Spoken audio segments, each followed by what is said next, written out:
What if I told you that the person you believe yourself to be, the one watching through your eyes right now, doesn't actually exist? What if every single thing you've been told about identity, about consciousness, about who's really in control of your life, has been a fundamental misunderstanding? And what if discovering the truth about the real observer behind experience could completely transform how you move through reality? You've been living under the assumption that there's someone home behind your eyes, a central command center, a little CEO of consciousness making executive decisions and steering this biological vessel through time and space. But here's what no one tells you. That familiar sense of being the one in charge, the one who chooses, the one who remembers and plans and worries and dreams, it's actually a carefully constructed illusion. And the deeper you look for this supposed self, the more it begins to vanish like smoke. This isn't philosophy. This is the cutting edge of consciousness research colliding with ancient wisdom that's been pointing to this truth for millennia. And when you really get this, when you see through the illusion of the separate self, everything about how you experience reality begins to shift in ways that most people can't even imagine. Let's start with something that happened in a laboratory that should have shaken the foundations of human psychology. Picture this: a chimpanzee emerges from anesthesia to find a bright red dot painted on its forehead. When placed in front of a mirror, something extraordinary happens. The animal doesn't reach toward the reflection. It reaches toward itself. It touches the mark on its own forehead. In that single moment, science witnessed the birth of self-recognition, the emergence of what we call the me, that can identify itself as separate from everything else. But here's where it gets interesting. This moment that researchers celebrated as the dawn of self-awareness might actually be the moment when the illusion begins. Because what if that recognition, that ability to say, "This is me," is not consciousness discovering itself, but consciousness creating a story about itself? What if the very moment we learn to see ourselves in a mirror is the moment we begin to mistake the reflection for reality? Every morning, you perform this same ritual. You look in the mirror and see someone you recognize, someone continuous, someone who seems to have an unbroken thread of identity stretching from yesterday into today and forward into tomorrow. The face looks familiar. The eyes seem to hold everything you call you. But what you're actually seeing is light bouncing off a surface, creating patterns your brain interprets as form. The deeper question isn't what you see, it's who or what is doing the seeing.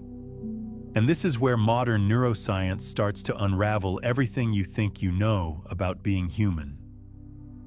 Dr. Michael Gazzaniga's research with split-brain patients revealed something that should terrify anyone who believes in a unified self. When the connection between brain hemispheres was severed, two distinct streams of consciousness emerged in the same skull. One hand would act independently of the other.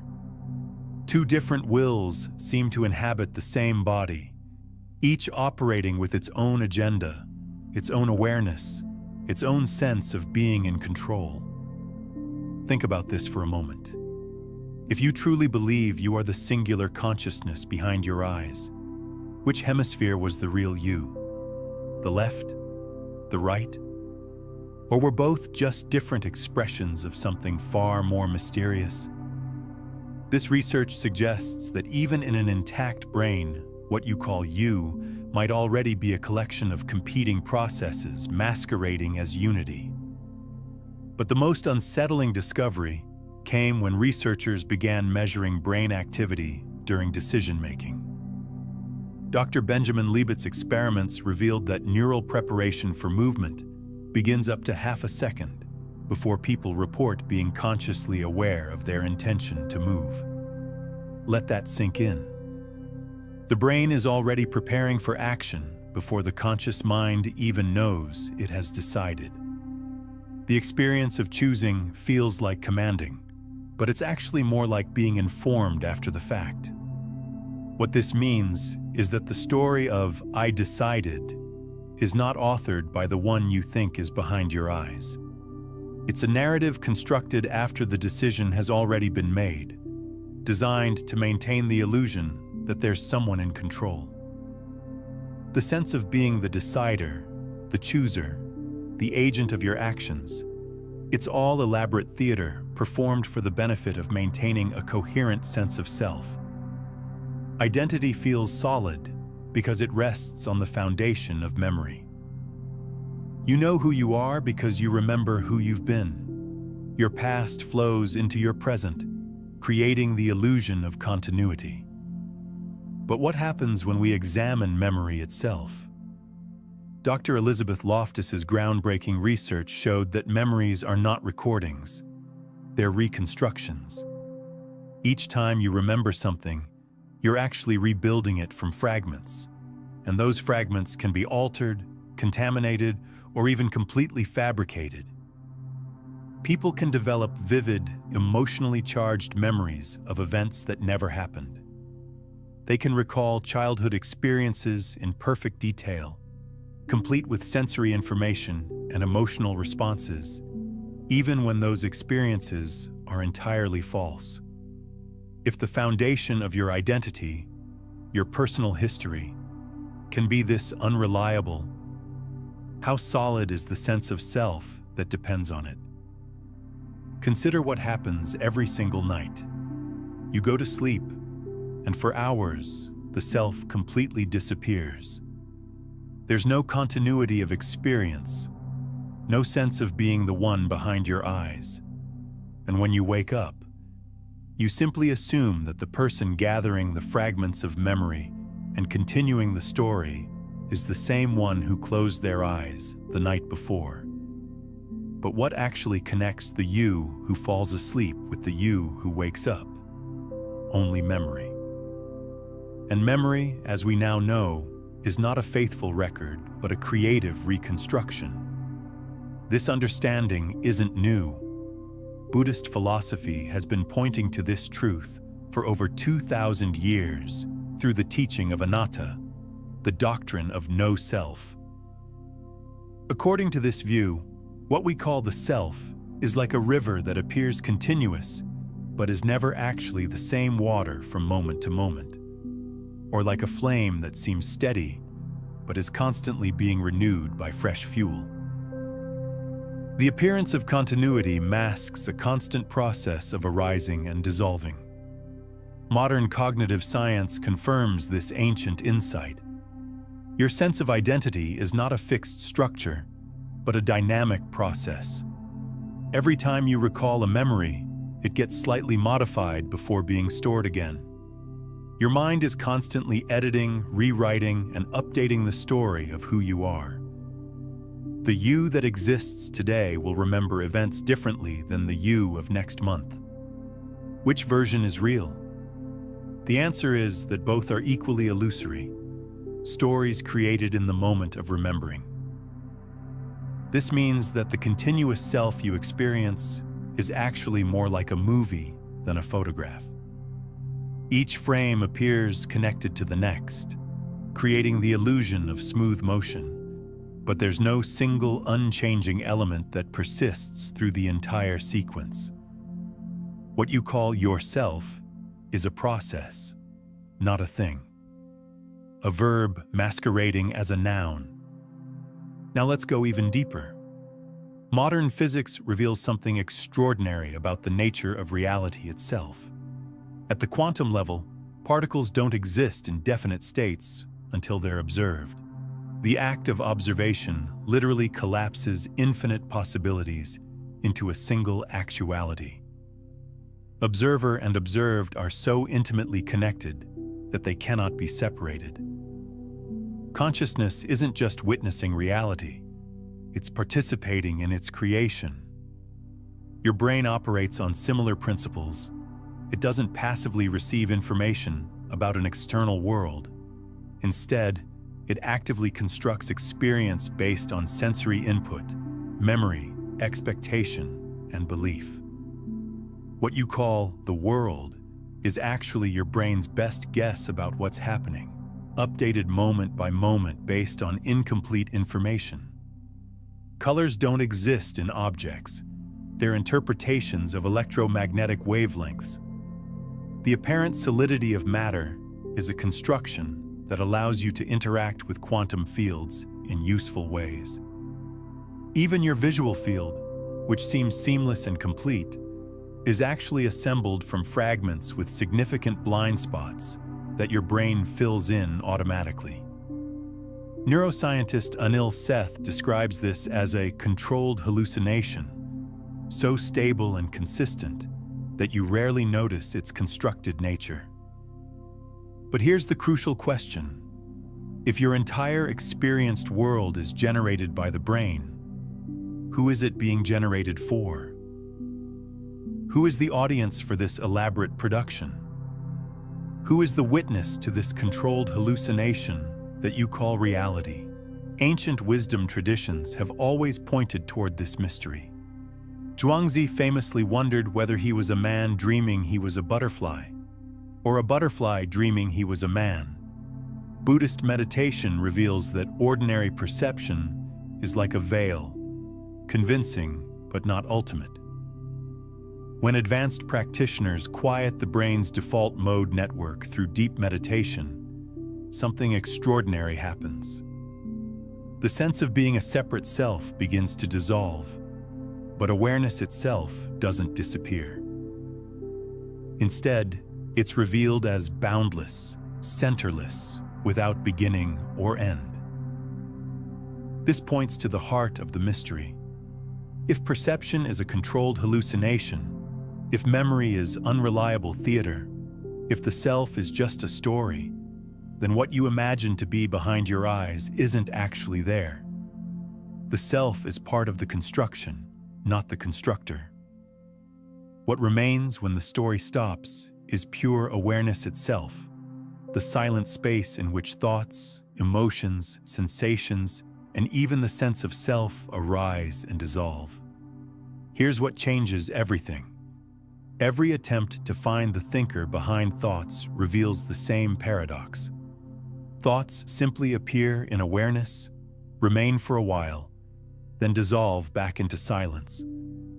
There's no central headquarters where they're manufactured, no CEO of consciousness giving them orders. Emotions surge through experience like weather patterns through the sky. Powerful, temporary, without a permanent source or destination. Physical sensations rise and fall in endless waves, but there's no fixed experiencer to whom they belong. Even the sense of being the observer, the me who watches it all, flickers and shifts. Sometimes it feels solid, sometimes transparent, sometimes it disappears entirely. The harder you look for something permanent behind the stream of experience, the more elusive it becomes. What you discover instead is awareness itself, not personal awareness, not your awareness, but awareness as the fundamental ground in which all experience appears.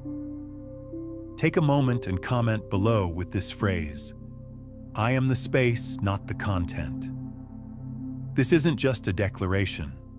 It's an interruption in the loop of identification, a signal to the quantum field that you're ready to see beyond the illusion of separation. Feel this as an energetic shift, not just words on a screen. The implications of this understanding are staggering.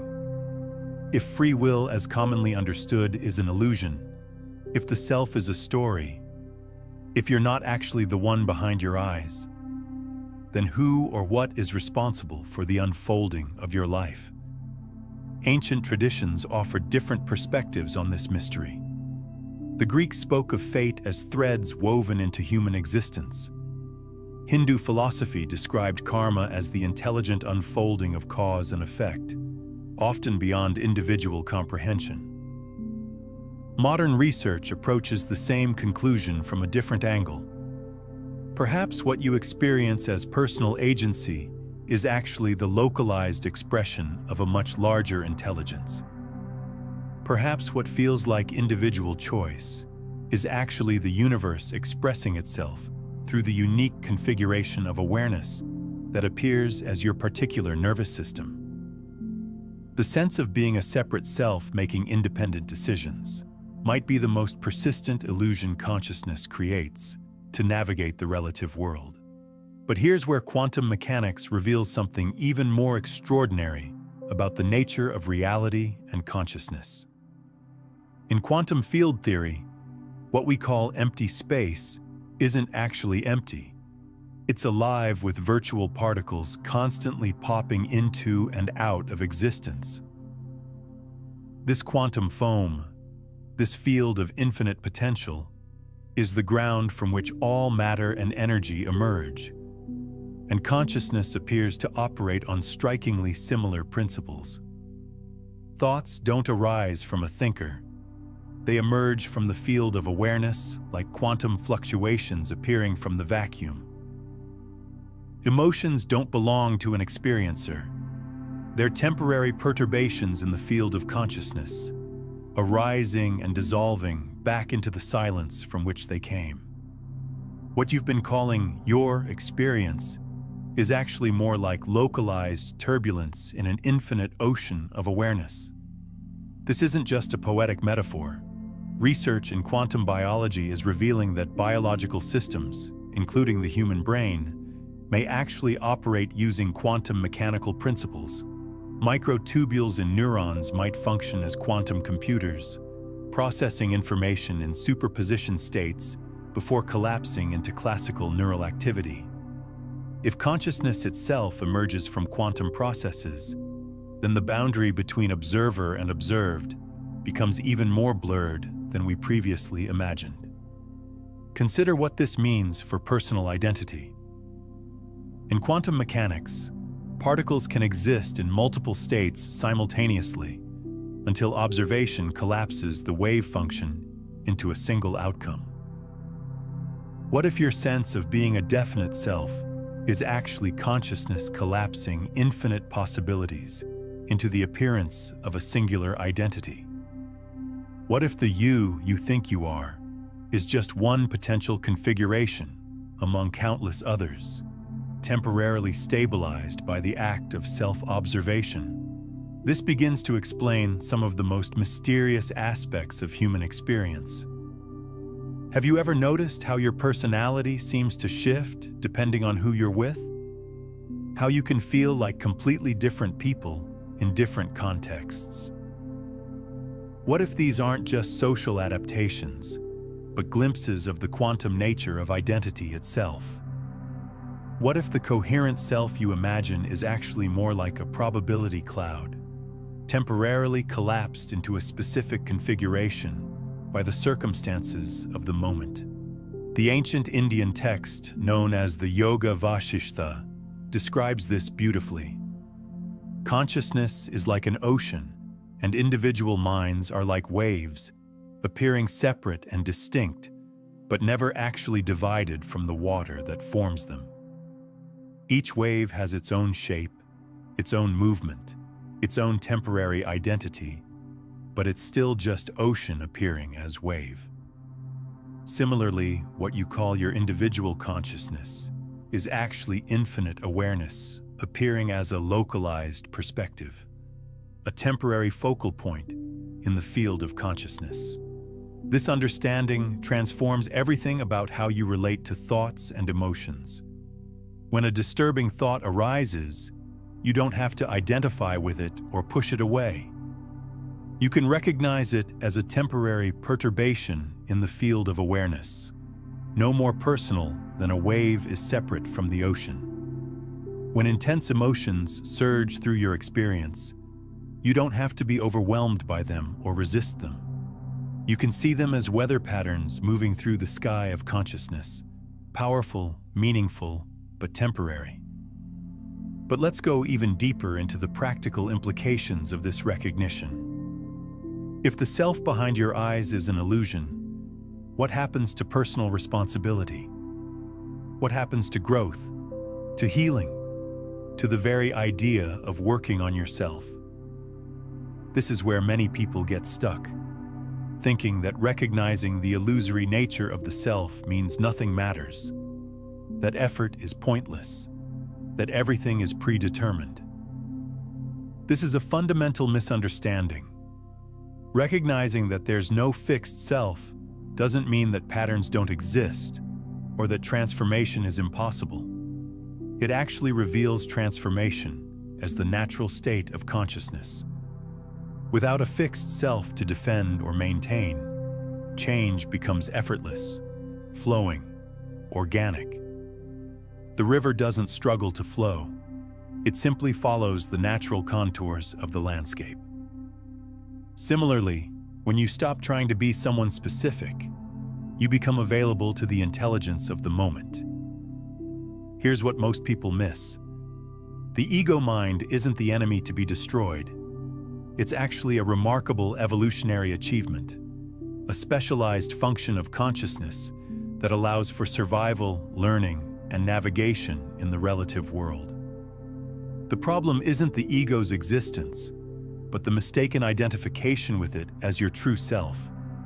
It's like confusing the software running on a computer with the hardware itself, or mistaking the character in a video game for the player holding the controller.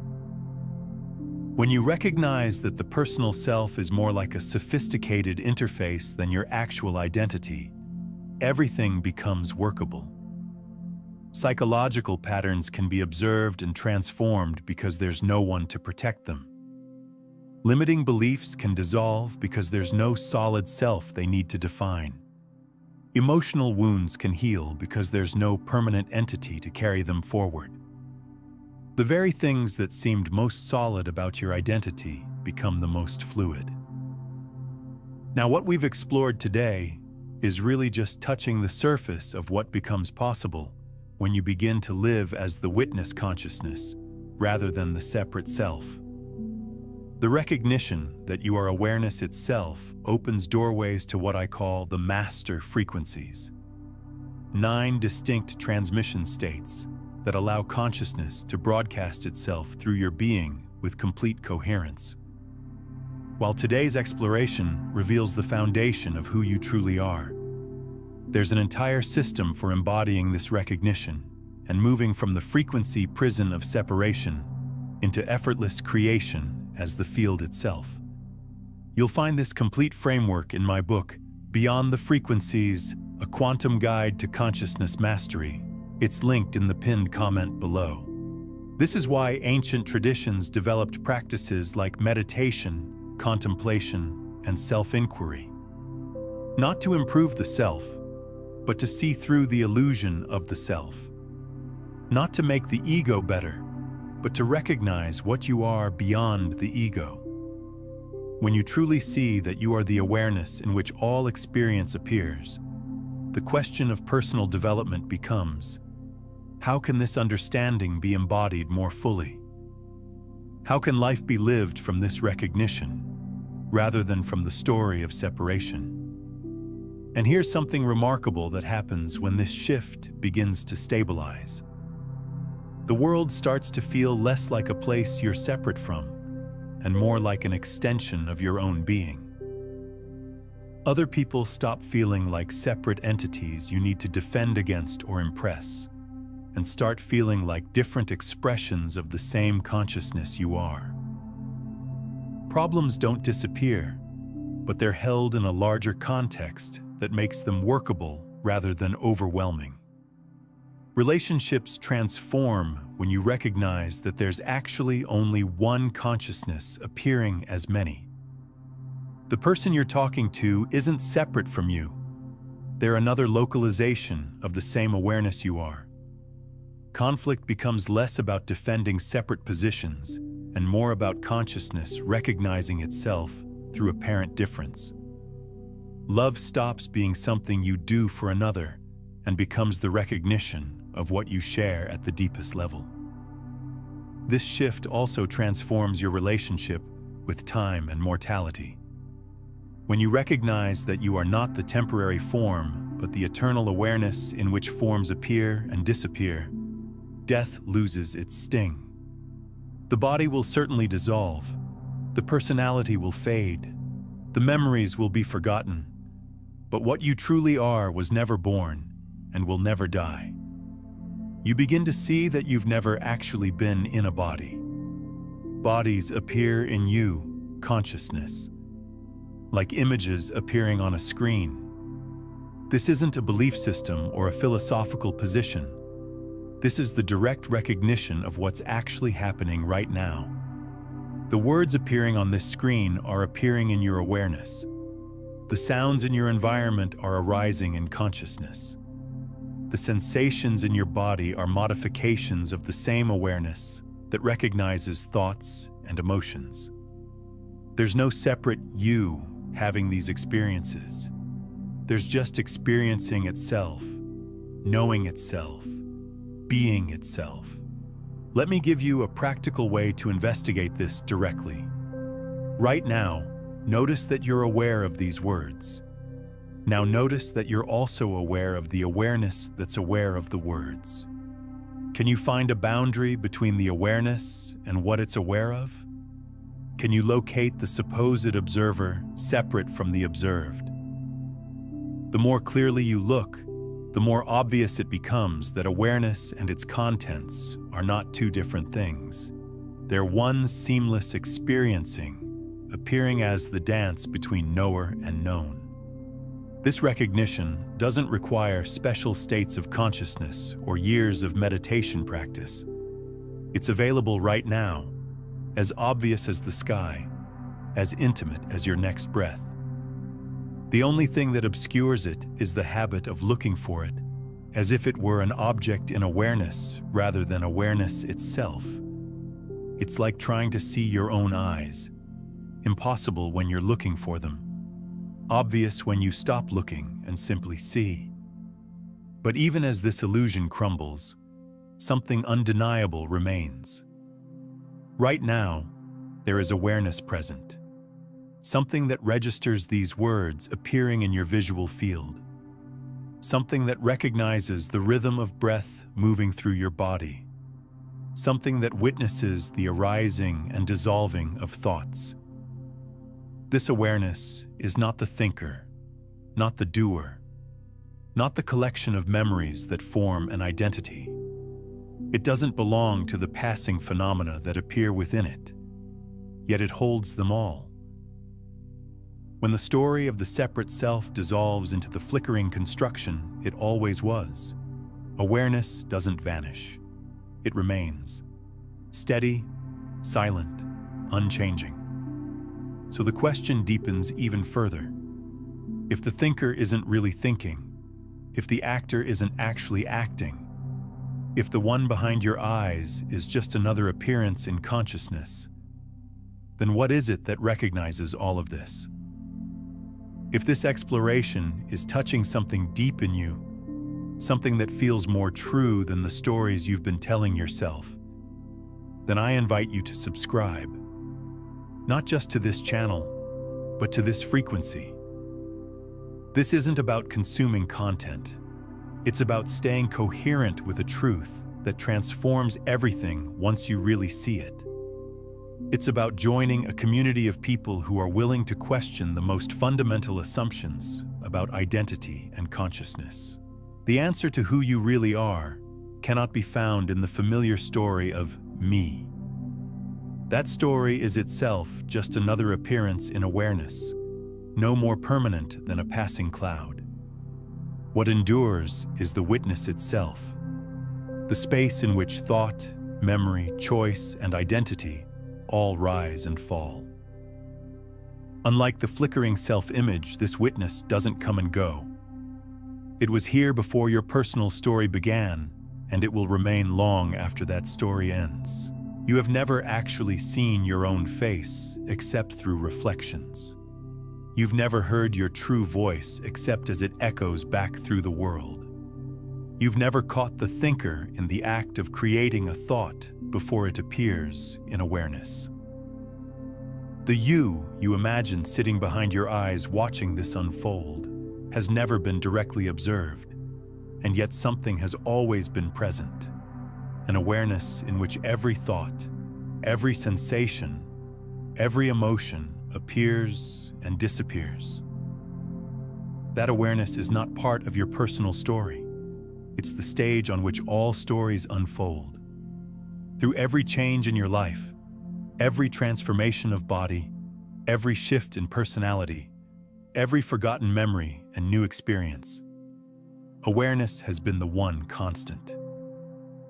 Present during joy, during sorrow, during confusion, during clarity, even during sleep when the personal self completely dissolves. It doesn't change as your identity changes. It simply witnesses. Different wisdom traditions have pointed to this same recognition using different language.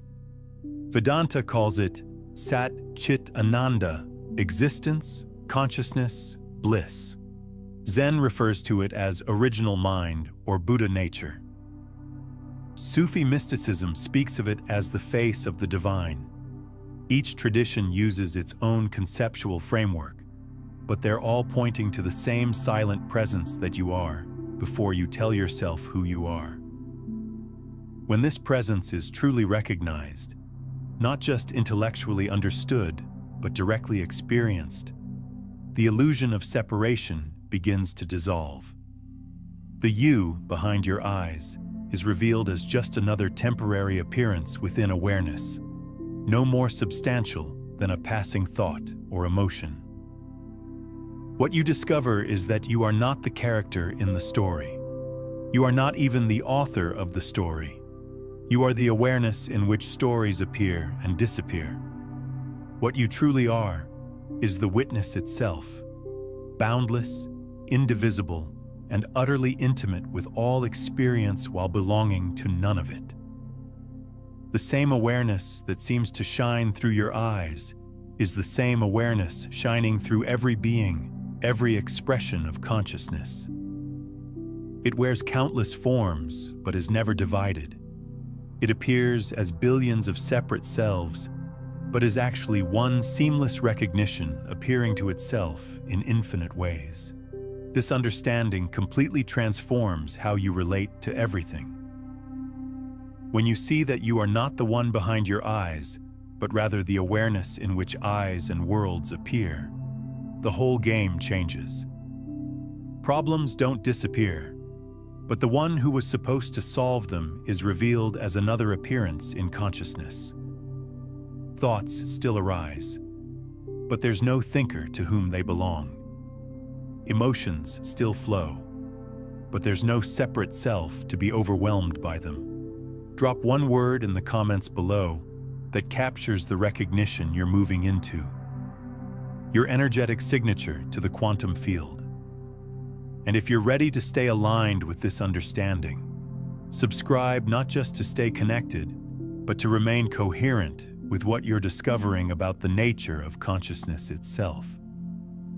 But let's explore what this recognition actually looks like when it begins to permeate daily life. Most spiritual teachings stop at the philosophical understanding, leaving people with beautiful concepts, but no practical framework for integration. The truth is, recognizing yourself as awareness rather than the one behind your eyes doesn't mean floating in some blissful state of unity. It means discovering a new way to be human that's actually more functional, more responsive, more alive than identification with the separate self ever was. When you begin to live from the recognition that you are awareness itself, decision-making transforms completely. Instead of the ego mind frantically calculating outcomes and trying to control variables, decisions begin to arise from a deeper intelligence. You start to notice that the right action often becomes obvious without thinking about it. Not because you've become passive or checked out, but because you've aligned with a wisdom that operates beyond the limitations of personal knowledge and fear. This isn't about suppressing the thinking mind. It's about recognizing that thinking is just one function among many in the field of consciousness. Like breathing or digestion, thinking happens automatically when needed, but it doesn't need to be micromanaged by a central controller. When you stop identifying as the thinker, thoughts become more clear, more focused, more appropriate to the situation at hand. The same transformation occurs with emotional experience. When you recognize that you are the space in which emotions arise rather than the one who has emotions, your relationship with feeling completely shifts. Anger can burn through awareness without leaving any residue. Sadness can flow like rain through the sky of consciousness. Joy can sparkle through your being without the ego trying to grasp it or make it permanent. Emotions become weather patterns in awareness, rather than personal storms you have to weather. This understanding also revolutionizes how you relate to other people's reactions and behaviors. When someone is angry with you, you can see that their anger is arising in the same field of consciousness you are. It's not really directed at you in the way the separate self imagines. It's consciousness expressing itself as temporary turbulence in the field of awareness. This doesn't mean you become a doormat or stop responding appropriately to situations. It means you can respond from clarity rather than reactivity, from presence rather than defensiveness. Work and creative expression take on entirely new dimensions when you realize you're not the doer. Instead of forcing outcomes or struggling against resistance, you begin to move with the natural flow of intelligence expressing itself through your particular nervous system. This isn't about becoming lazy or uncommitted. It's about discovering what it's like to be an instrument through which life expresses itself, rather than a separate agent trying to make life happen. Many people worry that this recognition will make them indifferent or nihilistic. The opposite is actually true. When you see that you are not separate from anything that appears in your experience, compassion becomes automatic. The suffering of others is literally happening in the same awareness you are. There's no other to feel sorry for from a distance. There's just one consciousness experiencing itself as apparent multiplicity, recognizing its own pain and naturally moving to alleviate it. This is why truly awakened beings throughout history have been characterized by both profound peace and passionate engagement with life. They're not detached from the world. They recognize themselves as the world. They don't love others as separate beings. They love others as expressions of the same being they are.